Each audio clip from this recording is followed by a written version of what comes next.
Selamat siang para netizen dimanapun kita berada, salam inspirasi bagi kita semua. Ya, ada kabar muncul ya bahwa Ahok akan menjadi ya cawapres ya Anies Baswedan ya. Taipan dan pemilik modal bakal bersatu ya, kata siapa? Ini muncul spekulasi begitu ya. Akankah ini berkaitan dengan apa yang disampaikan oleh si Luhut begitu ya? Muncul spekulasi bahwa bisa saja jadi begitu ya. Karena pada hakikatnya para oligarki sekarang itu masih cari sosok seperti apa ya pemimpin-pemimpin hari ini. Yang jelas ya, para oligarki yang kemudian ya punya kepentingan besar terhadap negara kita, siapapun presidennya maka akan terjebak di situ begitu ya. Saya kira kalau menjadi wakil presiden tidak menjadi masalah siapapun begitu kan, karena koalisi perubahan membutuhkan kemenangan. Tapi perlu diingat, jangan terjebak pada situasi dan kondisi politik yang kemudian punya kepentingan besar terhadap negara kita begitu kan, begitu logika kita begitu. Ya sama aja seperti sebelum-sebelumnya begitu kan ya, kalau banyak janji dan sebagainya begitu, kalau bisa mengendalikan itu inilah yang kemudian yang ditunggu oleh masyarakat Indonesia begitu ya. Tetapi semoga aja Pak Anies bisa mengendalikan ini semua begitu ya. Tetapi mari kita baca terlebih dahulu komentar-komentar netizen seperti ini. Ini ya, muncul kabar Luhut usulkan Ahok jadi cawapres Anies ya, Taipan dan pemilik modal bakal bersatu ya. Ini ngeri ya, sama mulut racunnya lebih berbisa dari kobra ya. Banyak sekali muncul dan kritikan luar biasa kepada Anies Baswedan hari ini begitu ya. Kalau dia wakilnya mohon maaf ya, skip, mending Prabowo aja ya. Ngadi-ngadi aja ya, Anies udah nggak laku tah. Ini banyak sekali pro dan kontra, baik ya para buzzer yang kemudian memberikan spekulasi begitu ya. Akhirnya sontak begitu. Padahal ini orang yang melakukan asumsi ya, bisa saja wakilnya Pak Anies Baswedan begitu ya. Kalau paslon ini mampu mendamaikan anak bangsa dan mampu bekerja ya, negara akan fokus untuk mengembangkan SDM, kesejahteraan rakyat dan negara, keadilan semua bidang infrastruktur, menciptakan integritas dan penyelenggaraan negara, menekan angka korupsi ya, kerukunan agama, kenapa enggak? Ya betul begitu ya. Jadi artinya begini, saya hanya memberikan edukasi bahwa siapapun presidennya, yang terpenting adalah bagaimana cara meminimalisir angka kemiskinan ya, terus kemudian korupsi begitu ya. Bahkan yang paling parah itu adalah terkait dengan tindakan korupsi ini begitu ya, apalagi kerukunan agama. Banyak yang menuduh Anies Baswedan intoleran dan sebagainya begitu kan. Jadi masyarakat sekarang sudah bisa sekat-sekat seperti ini, akhirnya mudah untuk bisa berpecah di situ begitu. Ya, menurut saya pribadi apa yang selama ini, karena ini adalah asumsi orang ya, tidak menjadi masalah karena ini bagian dari demokrasi juga begitu ya. Bahkan ini ya, konsep besarnya bagus. Ini sangat politis sekali, luar biasa sekali, di mana lawan jadi kawan, tapi saya yakin nggak bakalan terjadi. Betul begitu ya. Kenapa nggak bakalan terjadi? Satu ya, diantaranya adalah ya Pak Ahok sudah berseberangan di 2017 ya, karena namanya politik bisa saja seperti itu begitu ya, dinamis begitu. Tapi artinya kalau kita melihat dari sudut pandang masyarakat hari ini bahwa ya sosok yang mendampingi Anies Baswedan itu seorang yang memang nasionalis. Kalau bisa itu adalah pemerintahan begitu ya. Kenapa? Karena di satu sisi Anies Baswedan sudah didukung ya, dua oposisi, satu pemerintah, lalu kemudian wakilnya kalau dia pemerintah itu lebih baik. Karena yang diinginkan ini adalah sebuah kemenangan. Ya percuma misalnya wakil Anies Baswedan orang-orang yang kemudian pilihan masyarakat tapi tidak menang ya. Maksudnya pemilihan dari partai tapi tidak menang begitu kan, begitu sangat disayangkan juga begitu ya.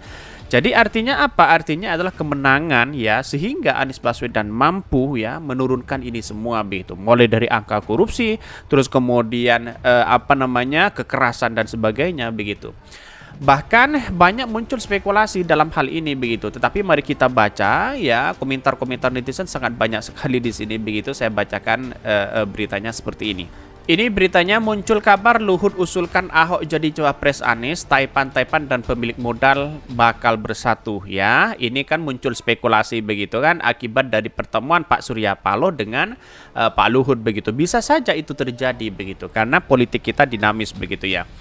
Ketua Majelis Jaringan Aktivis Pro Demokrasi Prodem ya, Iwan Semola ya, menyoroti pertemuan antara Ketua Umum Partai Nasdem ya dengan dengan koordinator ya bidang kemaritiman dan investasi Luhut Binsar Panjaitan ya.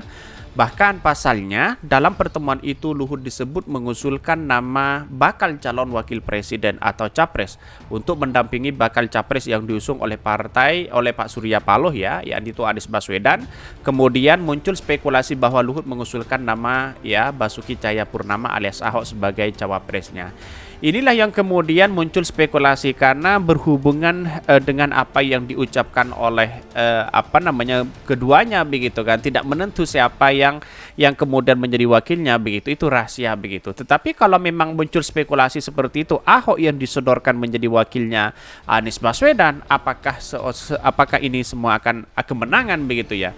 Tetapi sah-sah aja sebenarnya secara demokratis ya, masih dinamis begitu. Bisa saja begitu kan kalau Pak Ahok mau begitu. Jadi artinya adalah apa? Artinya kalau kita melihat situasi dan perkembangan politik hari ini, Anies Baswedan sudah berada di atas angin begitu ya. Apalagi ditambah wakilnya itu posisinya itu sangat luar biasa. Kan begitu logikanya begitu ya.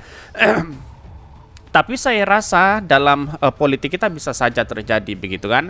Gerindra saja begitu ya, Pak Sandi bisa keluar di situ begitu. Bayangkan ya, demi ambisi atau apa saya tidak tahu, tapi tiba-tiba keluar dari Partai Gerindra begitu. Sama dengan Anies Baswedan ya, diusung oleh Partai Nasdem.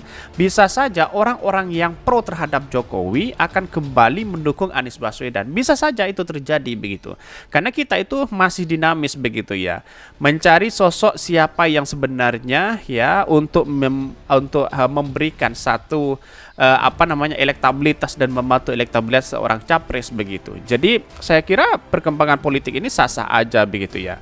Apalagi seorang Ahok begitu ya. Lantas bagaimana dengan PDIP ya? PDIP kan terserah begitu kan, karena ini adalah politik kita begitu, dinamis begitu ya. Jadi saya kira apakah Partai Demokrat dengan dan PKS akan mau begitu ya? Kalau misalnya ingin membangun bangsa bersama-sama begitu, ya kenapa tidak? Kan begitu logikanya begitu. Toh walaupun dari keduanya, dari PKS dan Demokrat yang ujung-ujungnya kalah misalnya, melihat strategi politik hari ini misalnya, ya ngapain juga begitu. Kan logikanya seperti itu begitu. Ya, kompetisi ini adalah menunjukkan kemenangan di situ begitu ya. Maka kalau ingin bangun bersama-sama ya ayo kita bersama-sama di situ, kan begitu logika kita begitu. Jadi artinya selama ini sangat memungkinkan bisa terjadi begitu ya, walaupun orang banyak yang tidak suka kepada Ahok ya, tapi bukan sebuah seperti itu begitu. Jadi Anies Baswedan itu sangat nasionalisme sekali begitu ya. Bahkan dia mengatakan bahwa akan seru jika Luhut benar usulkan Ahok sebagai capres Anies, kata Iwan dalam cuitan akun Twitter pribadinya. Ia menilai jika benar kedua mantan gubernur DKI Jakarta itu dipersatukan, Anies dan Ahok bisa menyatukan konglomerat dan pengembang ya. Anies Ahok akan membuat taipan-taipan pengembang dan memiliki modal bersatu, imbuhnya. Iwan mengungkap bahwa hal serupa juga pernah disampaikan Ahok soal Jokowi yang bisa menjadi orang nomor satu di Indonesia ya karena peran pengembang ya. Ahok pun pernah sampaikan kepada Pak Jokowi bisa jadi presiden ya karena dukungan pengembang, ucapnya. Anies Ahok iya kan sih, sambungnya.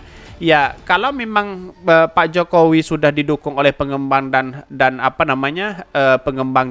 para oligarki yang punya kepentingan besar, ya semoga Pak Anies Baswedan kalau didukung itu, maka kemudian semoga Pak Anies mampu aja begitu kan. Kalau selama ini saya kira melihat dari Pak Jokowi kan tidak mampu melihat dari hal ini begitu kan. Ya, korupsi, kekerasan ada di mana-mana, bahkan korupsinya luar biasa begitu ya.